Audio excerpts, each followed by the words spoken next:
Welcome to this new conversation about entrepreneurial ecosystem enabling organizations. Today we are with Andreas Holmer, is the co-founder of MAQE, and we will learn a bit more about Andreas and his company in a moment. Welcome, Andreas. Thank you very much. Thank you so much for being with us. Together with us, we also have Claire Fisher, that recently participated to one of our trainings. Welcome, Claire. Hi. So the plan for today is really to explore MAQE's experience in, I wouldn't say adopting probably, but playing with and taking inspiration from the Rendanheyi. Andreas, can you tell us a bit more about yourself and MAQE? What are you up to? What is the company doing? Yeah, for sure. So first of all, thank you for the opportunity. As you mentioned, we are just getting started with this stuff. So an open invitation to you guys and to anyone listening in afterwards to reach out and provide feedback, because we're getting started and we need all the help we can get as we move forward. I'll try to lay out what we're doing and what we're struggling with and so on as we go forward. But in short, so my name is Andreas. I'm originally from Sweden, found my way in Thailand 10 years ago by ways of the US and Ireland and a bunch of other places. And here I co-founded and I'm currently the CEO of a company called MAQE. It's a digital consulting firm doing primarily digital commerce type work for enterprise customers in Southeast Asia. Some rough numbers: about 80 people, 2 offices in Bangkok and Khon Kaen in Northeast Thailand. And we, like I mentioned, have been doing this for about 10 years now. And up until this point have been a very traditional matrix organization, I would say. But have from the very beginning of MAQE's history been experimenting with new, better ways of working. There's a long story here, but I'll make it short. My co-founder Andrew and I are very different. He's an engineer, I'm a designer by trade, but we saw eye to eye on this notion that happy people do good. And if we treat people well, everything else will follow. And even our first website just said that happy people do good work, and everything else sort of has evolved from that, right? I think, like most organizations, the idea of purpose and core values and all those things came in later, a few years later, until we realized that we actually need that kind of stuff. But it's been for the longest time, it's been something that we've done internally. It's been completely different from or separated from everything that we've done externally. So the things that we're doing for customers is one thing, building commerce platforms.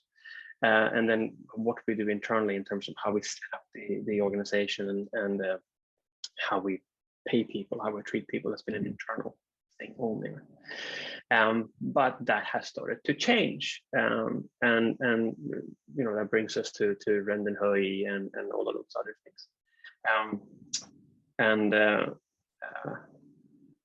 I am prepared today to walk you through something that we call MOS, which is the MAQE operating system. We call it MOS 1.0. It's the first time that we've codified the internal workings, and we actually have it on paper, so to speak. Again, we're just getting started here, but it's a big step for us. But before we get to that, let me talk say a few words of why Rendanheyi and why a relatively small services organization is being inspired by a very big product company in mainland China primarily. It's a long story again, but we have for many years been intensely curious about, like I mentioned before, new and better ways of working.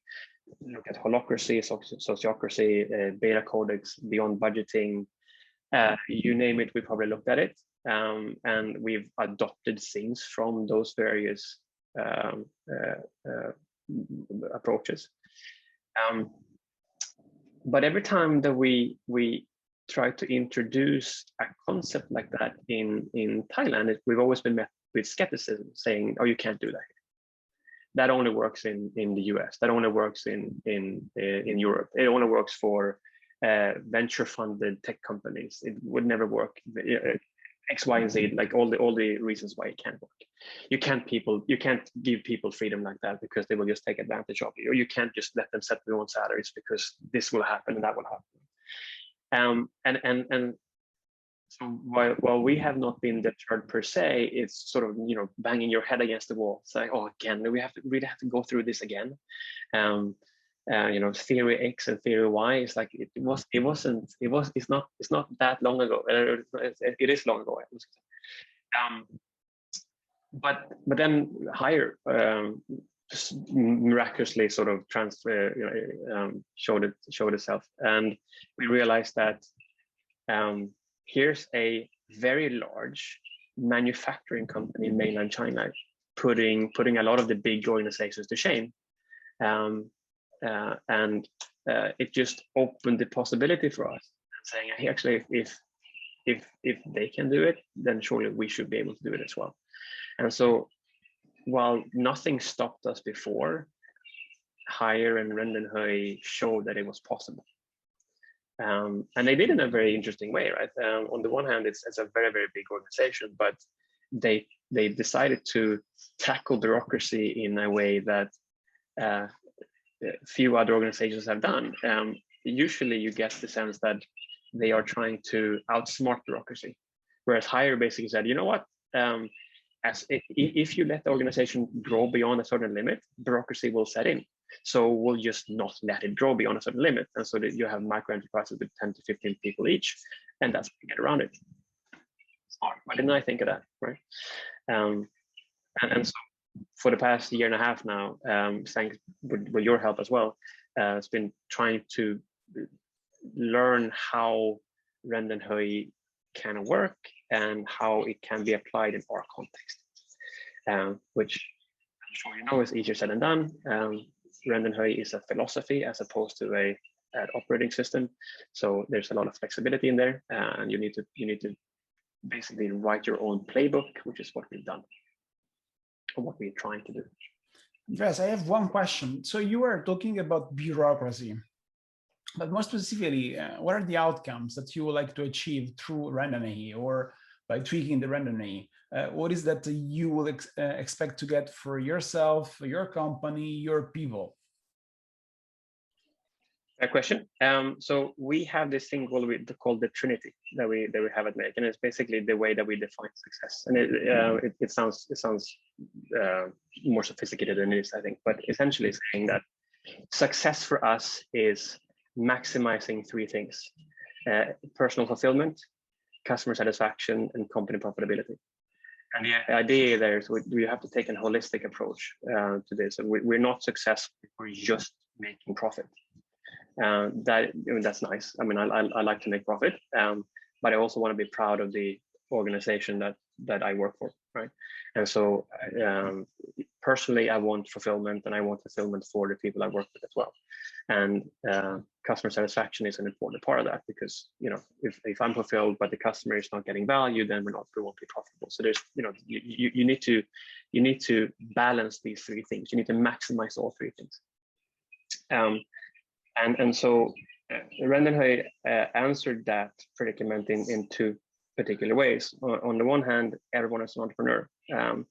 My co-founder Andrew and I didn't set out to build to become entrepreneurs ourselves. We sort of found ourselves on that journey. As I mentioned before, I'm a designer, he's an engineer. We just wanted to build cool stuff. Only later realized that actually building organizations and building people is really interesting. We realized that we've learned so much over the past decade, things that you can't teach anyone. You just have to allow them to take a similar journey, not the same one, but a similar one. So if we can afford people a similar opportunity that we've had to do this, fulfillment will probably come out of it. So that's one. The other part, and this is probably a direct result of how Andrew and I are as people, introverted and like to think about systems and stuff.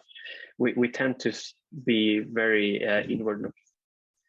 We tend to focus a lot about how things, as we'll talk more about with AMOS, we tend to focus about how the company works internally. And so I think we've lacked over the years the kind of relentless focus on customer value that companies like Hire and Amazon and Zappos have, right? Famously Bezos always puts an empty chair in a room in order to represent the customer. He does other things that maybe we don't want to emulate, but it's clearly being aware what your customer actually wants and needs is a good thing. And here again, Rendanheyi came with an answer in terms of zero distance to the customer. And it's really interesting when you take a concept like zero distance and think about what that actually means in practice, right? Again, Rendanheyi is a philosophy, not an operating system. And so while a lot of organizations might say, okay, well, we aspire to this notion of zero distance to the customer, if you look at Hire and their mind-boggling organizational structure that they have, that is the logical end result of zero distance. That's what it looks like when you're 80,000 people, which is fascinating. And so trying to learn from their example, even though obviously MAQE is a services company that is way smaller, 80 people as opposed to 80,000 people. But what can we learn from their example to maximize fulfillment for us internally, but also maximize customer satisfaction for what we do, with the hope then for profitability to increase, because at the end of the day we're a business and we want to make money. Cool, very interesting. I think this need of becoming closer to customers, customer centricity, but at the same time to leave space for people is a big challenge, not just to small companies, but also to big organizations. And you mentioned some of them, just Zappos. And we believe this is really the trend, and connecting, as you said, the market side with the organizational side probably is not so common still. So we are stressing this connection. It may come from the market, it may start from the employee, but nonetheless, you need both of them and both of them to be aligned, and that's what Rendanheyi stresses.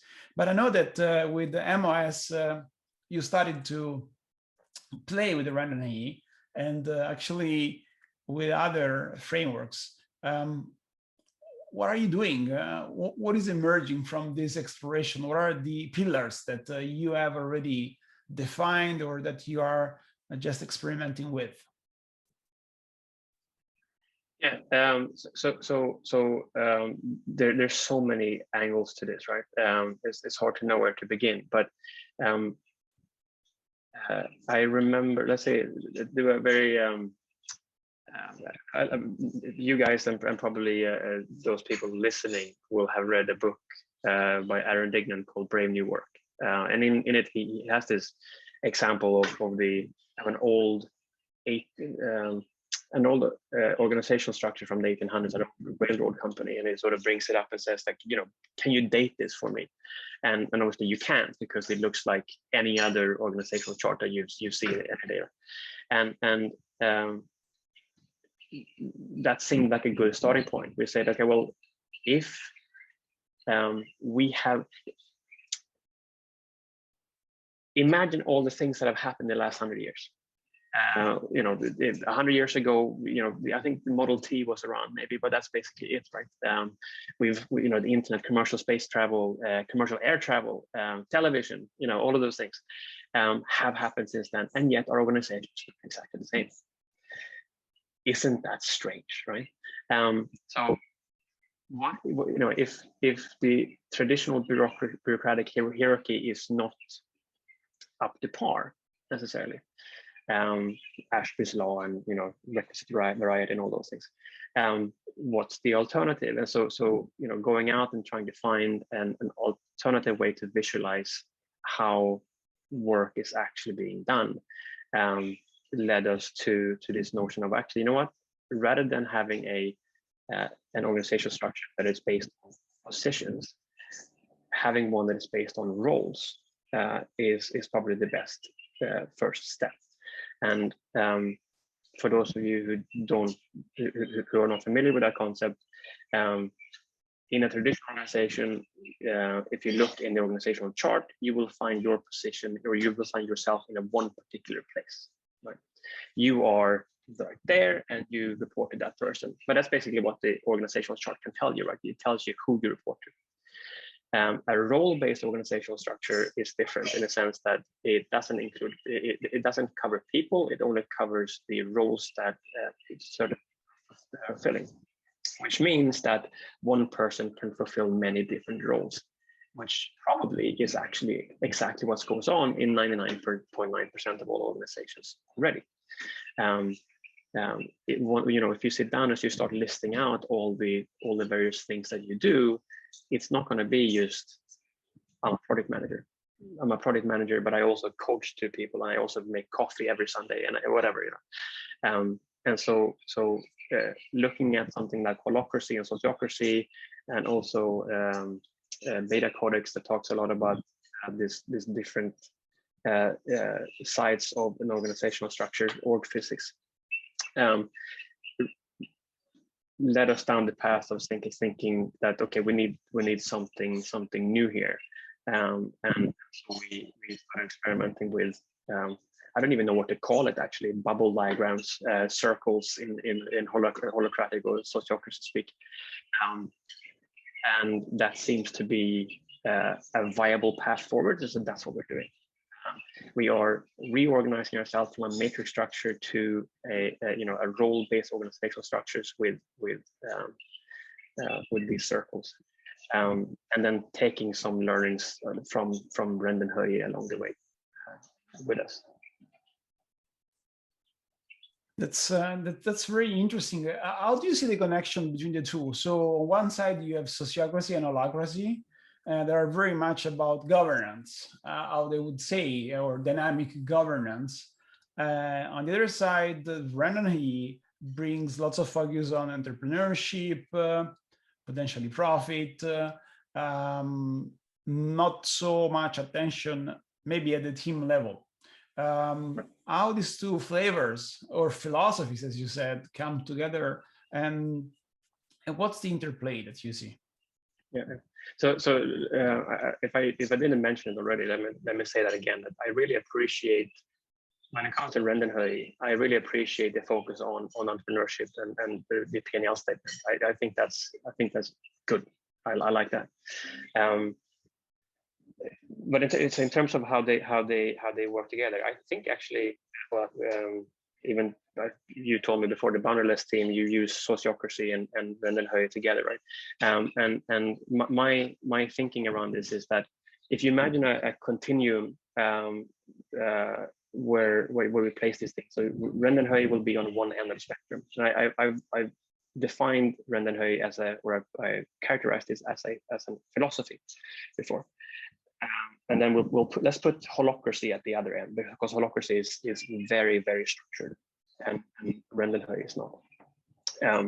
So in terms of an organizational operating system, holacracy is an organizational operating system, in my opinion, in the true sense of the word, whereas Rendanheyi is more of a philosophy. So Rendanheyi doesn't tell you anything about how you should actually, make decisions, or how you should define roles. It just says it just gives you some markers and it gives you some direction for what to emphasize. So I actually think that they work really well, and so we've tried in MOS to combine these things and leverage, consent-based decision making, for example, which is just a tool. But then apply it in a way that, or to apply it to processes that will allow our current employees transition into more entrepreneurial roles and actually taking P&L responsibility.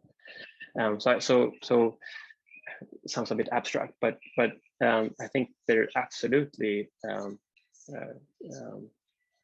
absolutely can work together.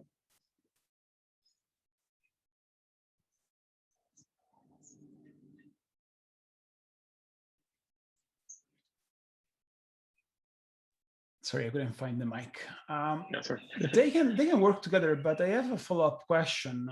Don't you think that suggesting a decision-making model to the micro enterprise or to the small teams somewhat limits the possibilities of the entrepreneur?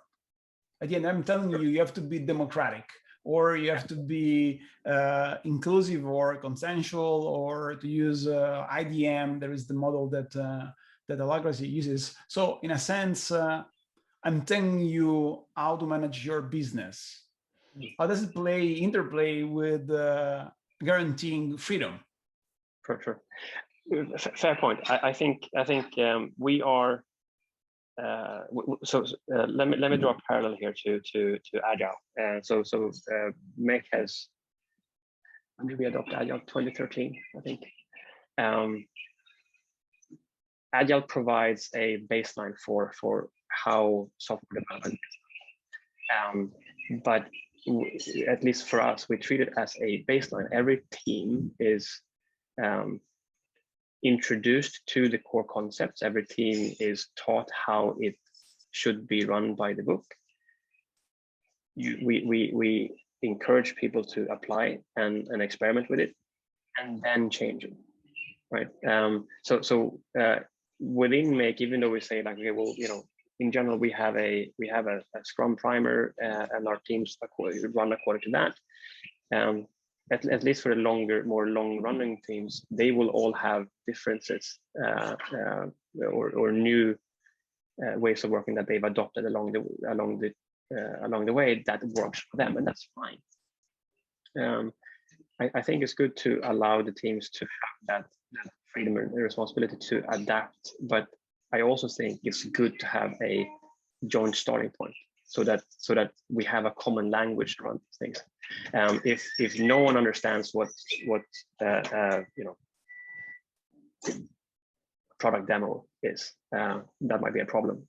Whereas if one company said, oh, actually we talk to our customers and we don't do product demos because X, Y, and Z, well, that's fine. As long as it works for you. Again, it's fulfillment, customer satisfaction, profitability. If you can deliver those three things, I don't really mind. But I want to set you up with the best possible systems and approach that we found, and then you can work from that. And again, context is everything, right? You just, from organizations, you need culture market fit, you need organizational market fit, and I think the same thing is true here. Every new ME that we spin up is probably going to need a slightly different way of working. Okay, and what about the profit and purpose? At the beginning, you said we really care about treating people well, so a focus on the human being.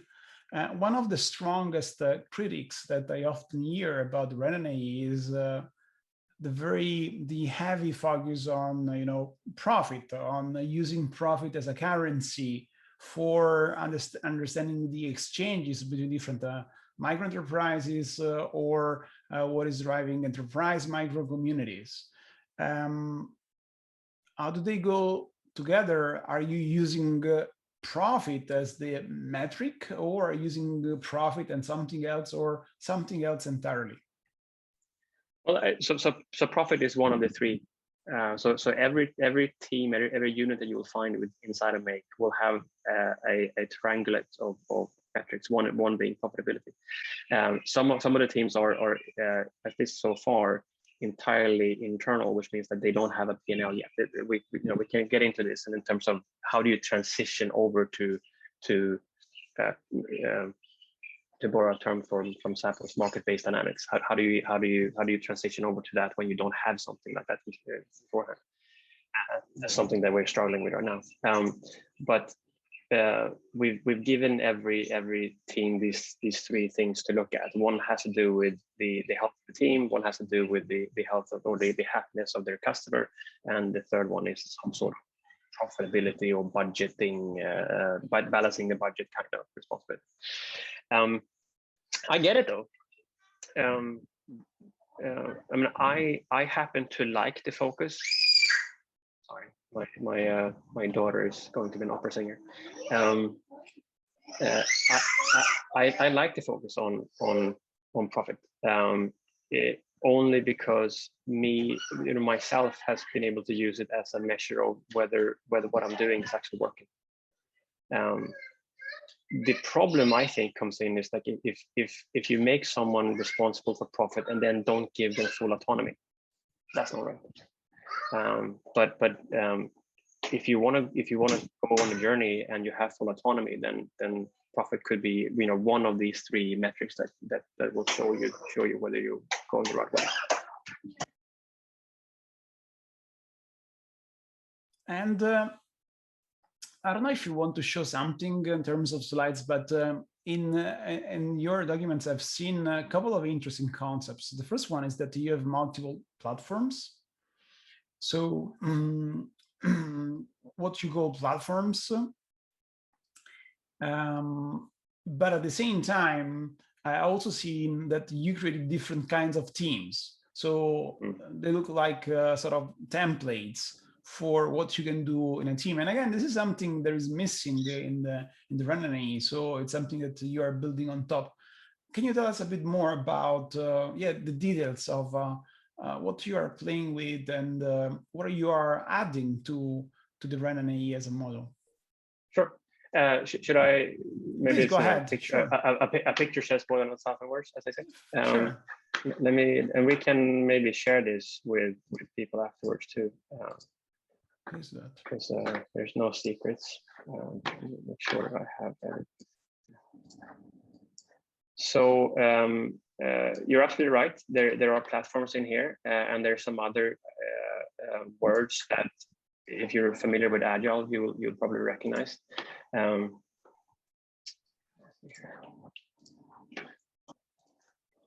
Just let me know if you want me to share instead. I think I got it. You can see my screen? Yes, we can. Yes. So let's do this. So just a few notes from the top here. So MOS, operating system designed to deliver speed and agility at scale through the free movement of people and ideas. And I'll explain what I mean by that. This is the big, hairy, audacious goal that we've set for ourselves.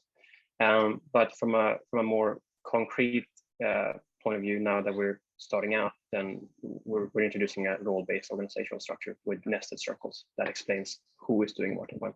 I think the creator of the beta code explained this really well, in the sense that you want the system to show where work actually gets done. And so that's what we're trying to do.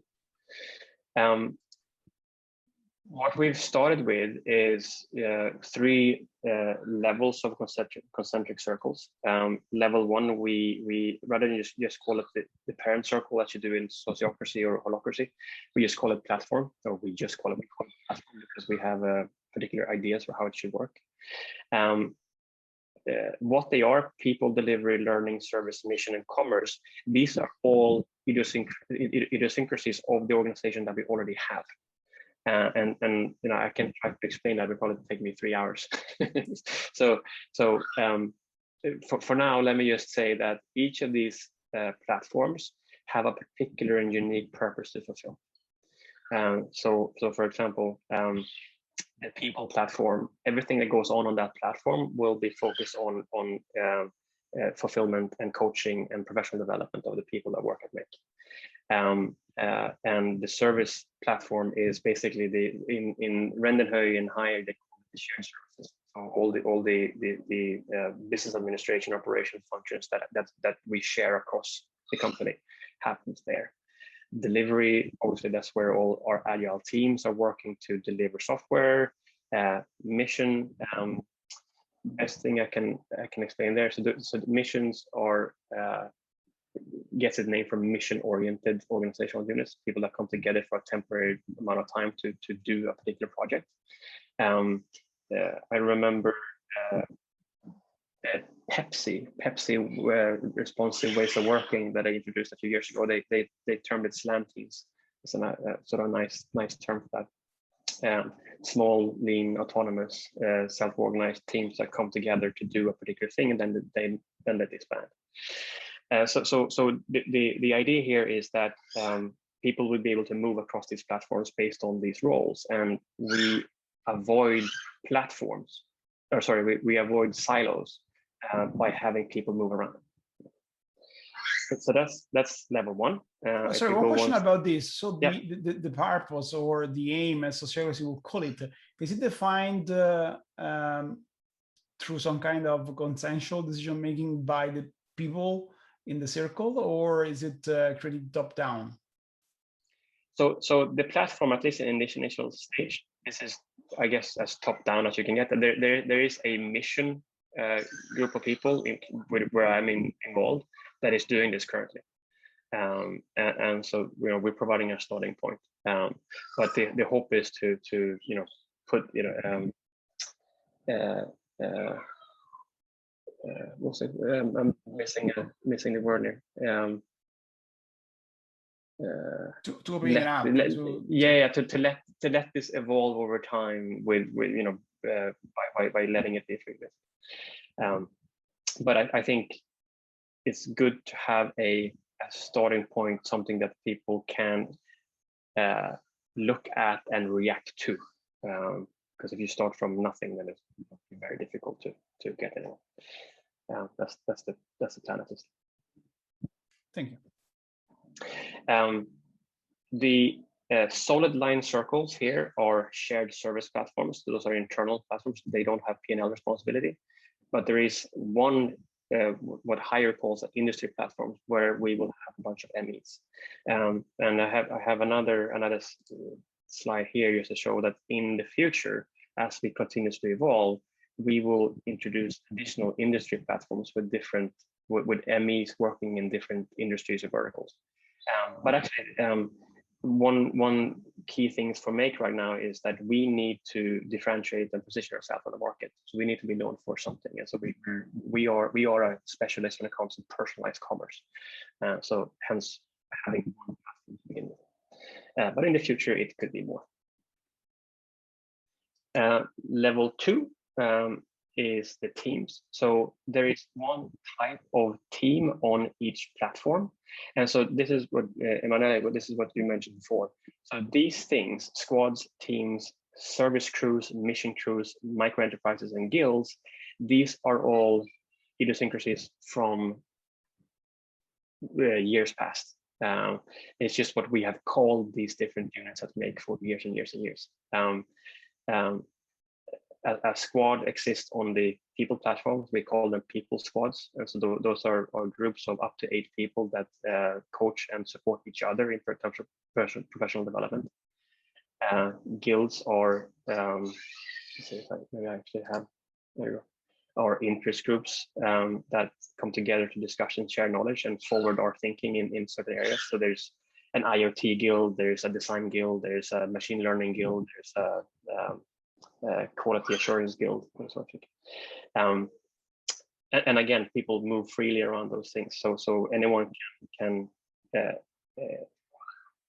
join or contribute to any one of these things on their I have a question here because I see that, of course, guilds or it could be tribes in the Spotify language could be something different from a small team. But it is my understanding here that what you call team, squad, mission-driven teams, MEs, and probably also shared services teams are actually teams. So small groups of people with plenty of freedom.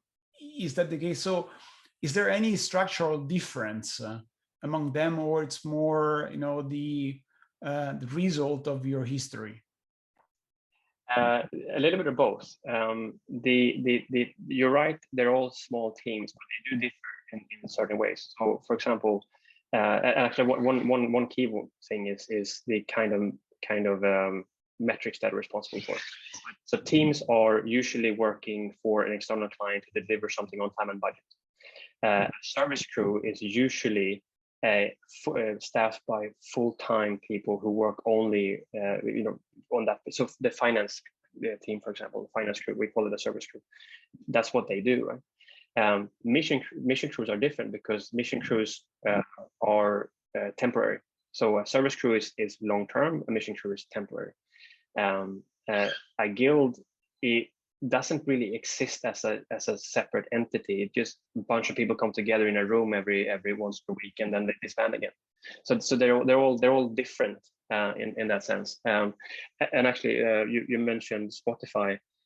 The fact that the terms are similar have created a lot of confusion over the years, because the way that we use guilds and squads, the terms are not the same. Don't it's not a one-to-one relationship that way. It's just what we happen to call it at the time. I don't even remember. Thank you. Yeah. But maybe the most interesting thing here is obviously the fact that we're introducing micro enterprises, which we haven't had before. So squads, teams, and crews and guilds we've had before, but MEs are new. What with Rendanheyi. And the difference here is that an ME will be a profit and loss generating entity. It will be a separate entity. And so we are actually, in addition to, I don't have it visualized here, but we're also working to implement an incubation process, a venture program that will guide new MEs through a series of 4 stages where they will basically achieve product market fit. By ways of getting investment and support from the rest of the company.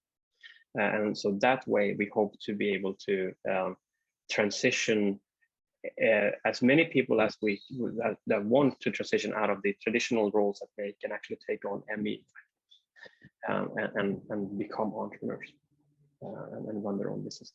Okay. If you want to share some more details about the structure, that would be helpful. But then I would like to jump into the work that you are doing on contracts and let's say incubating new, I guess, MEs or new structures. Because again, I think you added some pieces there, right? Yeah, for sure. That's where I'm personally focusing most of my time right now, because we can't launch MEs without being very specific with the ownership and equity stake that a new ME owner can expect once he finishes the incubation process. Let me just show you a few more things here. So these are I don't know if this makes much sense actually for external audiences, but these are the triangulate, the 3 things, the metrics that each of these platform units are responsible for. So fulfillment, performance. You can see that this person fulfillment, client satisfaction, and company profitability, they're all metrics aligned with one of these things, right? And so we like to measure things at MAQE, so much so that my main problem is actually that we measure so many things that it's hard to get people to participate in all the measurements. But that's a separate story for another day. But I like data. But we want to make sure that people get as much of an unfiltered feedback as they can based on how they're doing. So perception is reality, and sometimes we are flawed human beings, and we have biases, and if we don't get told, if we don't see it on paper, we don't believe it. So we try to get around that by utilizing data whenever we can, even when that includes fluffy measurements. I think that's okay actually. There's a book that I really like to call How to Measure Anything. And the first thing is like actually fluffy measurements is okay. You don't have to, everything doesn't have to be statistically significant. A measurement is good if it teaches you something that you didn't know before. And once you think of it that way, actually, the world is your oyster, so to speak. But anyway, so that's the metrics, and the last part here is just the roles. So there will be a ton of different roles in MOS. We are currently we're trying to finish this now, but we're defining these roles as you would do in sociocracy and holacracy as well. So there is actually a role templates available to iterate from. Platform owners, team leads, and team contributors are some of the main ones, but there are others. We don't have time to go into it. We have, since a few years, we have our own template for this called the A5. It's small enough to fit on an A5 piece of paper. That we use to define roles, but it's very similar to holacracy actually, in a sense. It's sort of aligned on that. But the important part there being that, again, if every person at MAQE have a number of roles, then it's important that they are defined so we know what they are. And me, for example, I will have a bunch of different roles, and it's good then that people can see what they are and what my responsibilities are. So my last point here is that the point here is this. The point here is that we're trying to create an ecosystem where people can move around, and we can go beyond silos, and so to make sure that information is shared freely between these different platforms, so that we don't end up with an us versus them mentality that you find in a lot of organizations.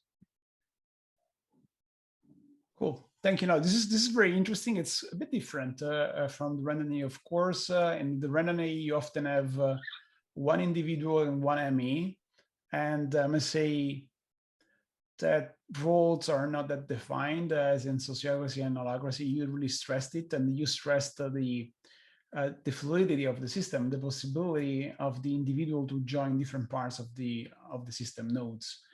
Ayer would say, but I know that you also reflected on the contracts, and what I found very interesting in your work is that you addressed the question that we are getting a lot.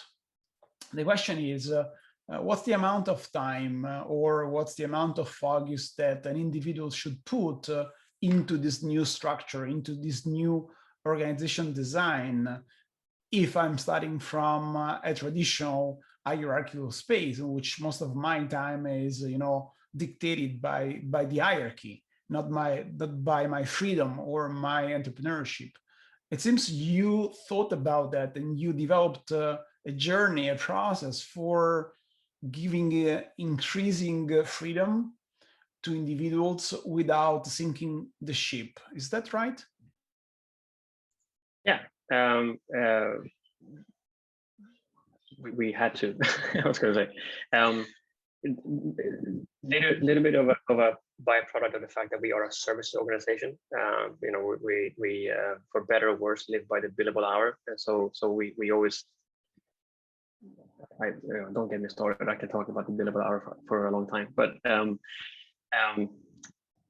we had to keep that in mind. How do we transition someone over to this new system where as most service organizations, we need to be 80% billable. Otherwise, we're not breaking even. So how do we do this? So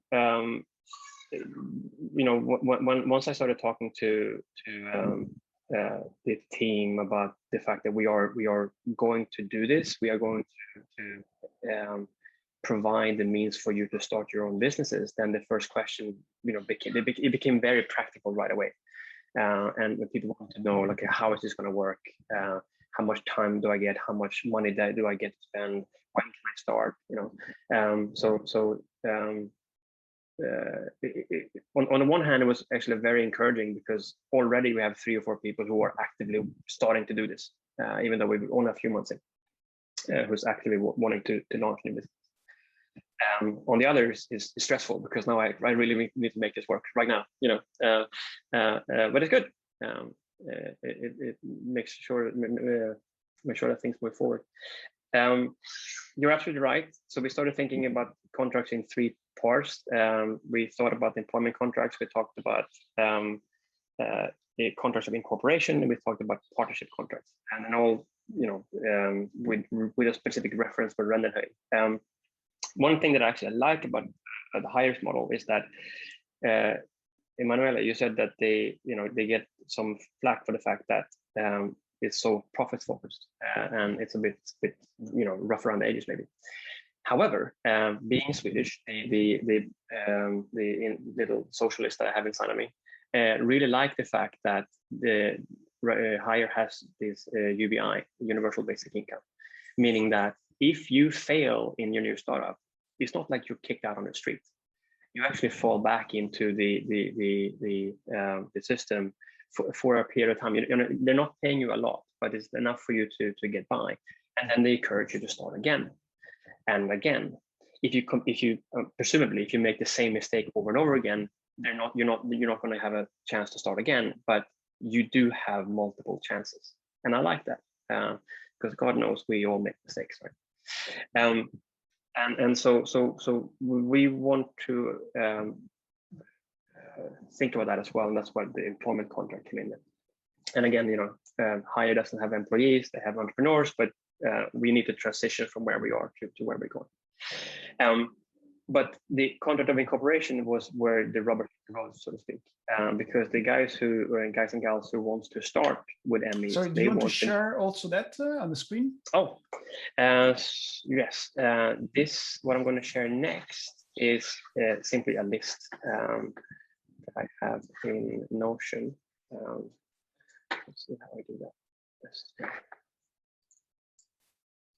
And maybe while you find the document, yes, again, this is a big question in terms of how to nudge a traditional system to transition to a more entrepreneurial approach, and how it looks like you can protect people, but also help them to have skin in the game. It seems you really try to address this. So yes, please go ahead. I think we have a number of ideas in this document.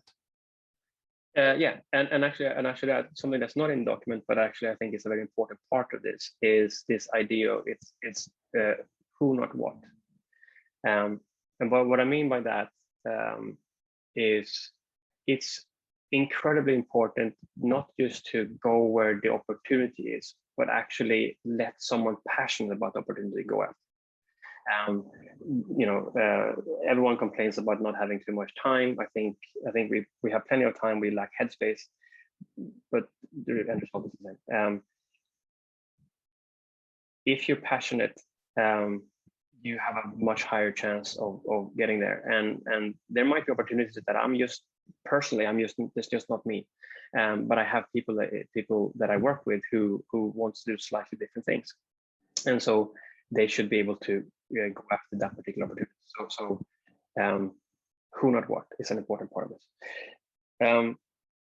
But again, MAQE is a professional services company. We live by the billable hour, and so what we try to do here is that through these 4 stages, apparently, and I learned from taking your Rendanheyi masterclass, is that Hire also have a 4-stage incubation process, which is a funny coincidence. But we define these 4 stages. Stage 1, ideation. We expect the person to work on their own behalf to figure out what their service company is going to do, because this is particular service organization. It's not product organizations. I'm in the startup world a lot, and the focus is always on building product. Building product is expensive, takes a lot of time. I don't have that kind of capital, and so we're focusing on launching new service businesses, because service businesses are fairly quick and easy to get started. So during stage 1 ideation, 80% of your time is spent in doing billable work for MAQE. You have 20% of your time to do anything else, including spending time on your to-be ME. So start with an idea, you focus on service design. It ends when your pitch is ready and you're not eligible for investment. The pitch here is interesting because I am not the judge. There will be an independent body of people, no judges, that we bring in. So it's not that the boss says what's good enough. What we try to do through this is that the market tells you what's good enough. Because I'm wrong, I don't, you know, it's just time and time again, I've been shown that what I think is good is not necessarily what other people think is good, right? So the market tells you whether it works and not. I happen to be the CEO now, but hopefully I won't be in the future. So stage one. Stage two, if you're able to convince a panel of judges that this actually has a bearing, then we start with a validation stage where you need to go out to the market and say you need to pitch this, you need to sell this to customers, and you need to have 3 signed contracts within a particular period of time, and you get some seed funding, etc., etc. But mainly you get more time. So 60% of your time is spent with MAQE, 40% on your ME. So if you're able to do that, you go into operations, you get 40% with MAQE, 60% with ME, you get some more funding. Now you actually have to deliver projects to customers and do it in a way that they are profitable and the clients are happy, because otherwise we won't let you go further. And if you do that, you get down to the last point where you know, you get more time and more money, and now you need to basically balance your own budget. We're still experimenting with the exact numbers, but the mechanisms are there. The interesting part for me is this part, right? So if you're successful, if you're able to balance your budget and make it past stage 4, we will spin this off as a separate entity and make you and make take some. This is the part where I'm actually struggling with right now, because I realize I need a financial model to actually show how this is going to work and to make sure that it doesn't break my bank. I want to provide as much financial support as I can, but I also want to make sure that it breaks even, right? Because, for example, if we are going to do 10 or 15 of these per year, how many of them do we expect to make it past stage 4, and what do we get in turn for that? You know, is there a profit share going on? Does MAQE take a profit out of the ME going in to pay for the remaining incubation process? Stuff like that we're trying to figure out. Andreas, this is really fascinating. We are near the lecture. I would like to give Claire the space for asking a couple of questions. Claire, if you want to go ahead.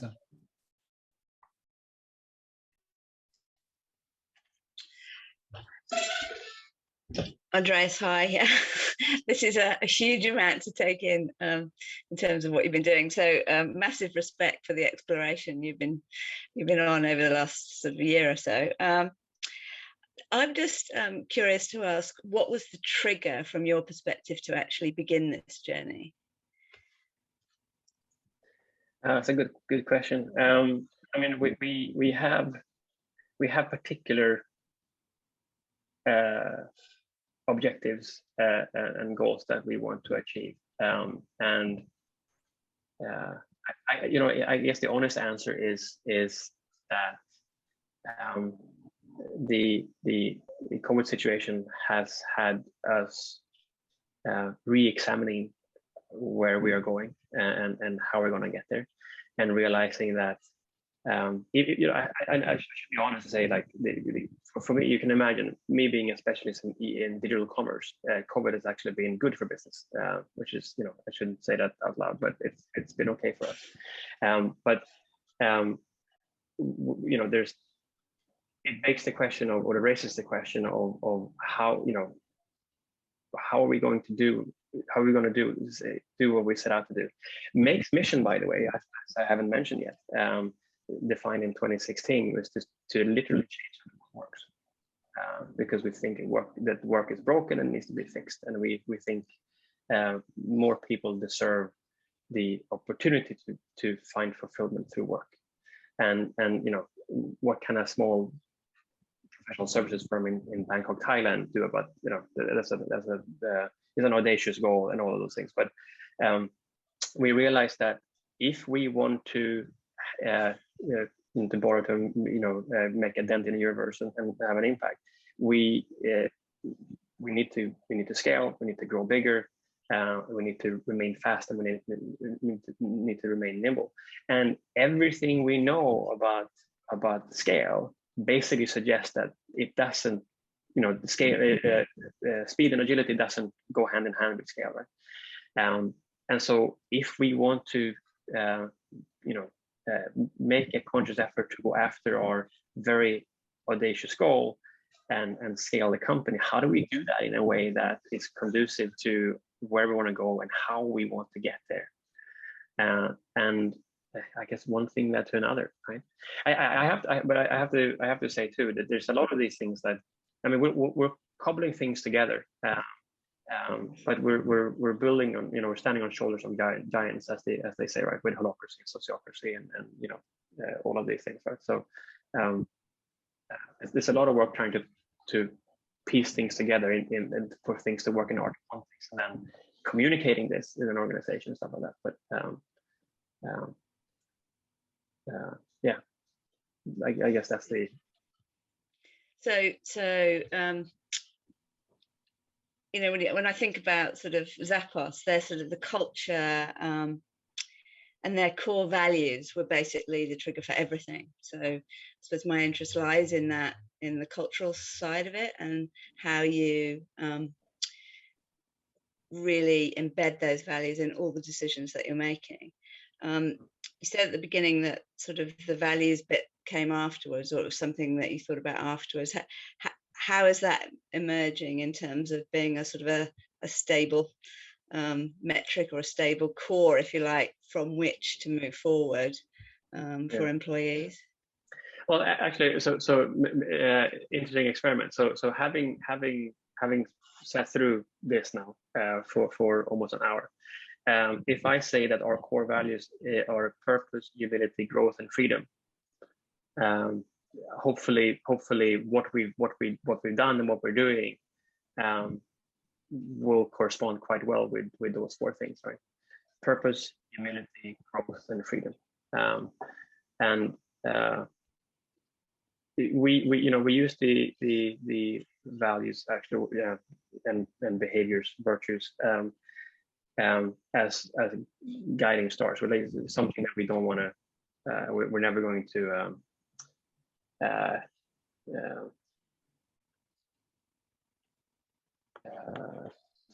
I'm missing a word again. We always want to stay true to the values. That's yeah. And the values have helped us find, make decisions along the way here for how things should work. And in some cases it might be a little bit aspirational, in the sense that we don't know if it's going to work, but we hope that, keeping, as an example, we are a professional service firm. We live by the bill of an hour, and so on. But still, we have actually made a decision from a lot of years ago that we only sell 80% of our time, so that 20% of people's time is devoted to professional development and learning and sharing. And I don't think a lot of organizations do that, because there's 20% that you can make more money with, right? Whereas we have to go through this sometimes painful process of talking to customers, saying, no, actually, 4 days per week is how much our consultants will work for you, because the reason we are good is because we spend this time. And some people get that, some people don't. But this again goes back to the values. Thank you. I think we touched upon a number of interesting topics. As short conclusions, my feeling is that MAQE is another demonstration that you can take and apply the Rendanheyi to contexts that are much smaller than Hire or Zappos even. That you can do that in a place that is, culturally speaking, different from China, because Thailand is not, of course, is not China. You can do that in a different industry. We are talking about consulting. We are talking about services, not product. We are talking about e-commerce and not, what good appliance. There are a number of differences.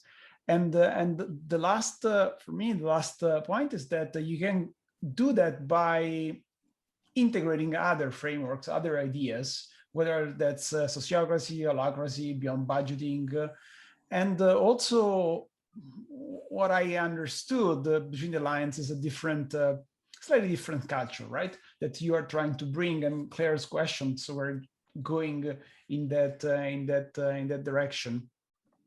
And this is happening. So for me, this is really, you know, another confirmation, but also another inspiration of how you can not just copy what Ayer is doing, but play with that, be responsible for tweaking it. And Andreas, you were saying also being responsible for communicating it, meaning bringing your own organization into this journey.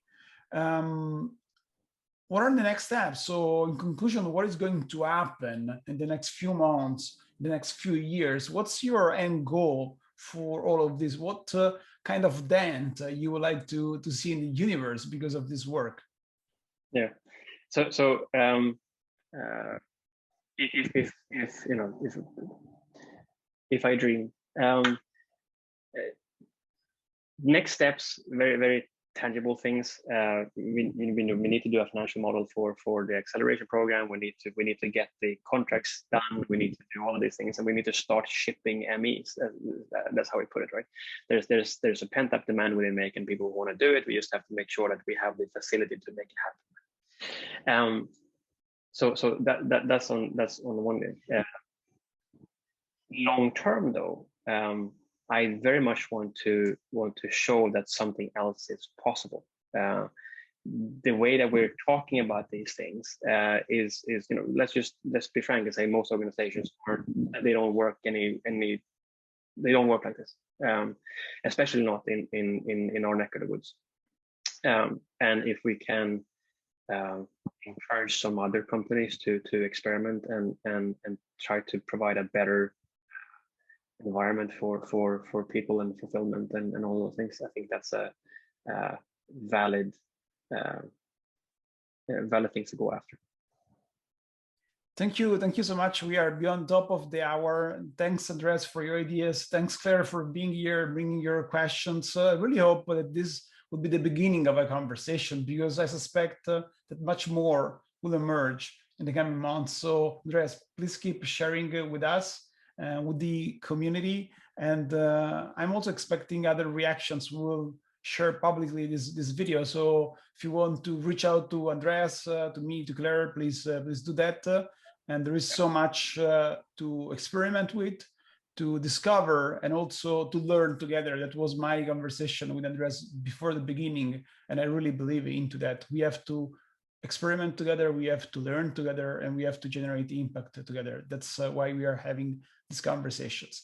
Thank you so much for being with us. Thank you, Andreas, and thank you, Claire. Thank you very much.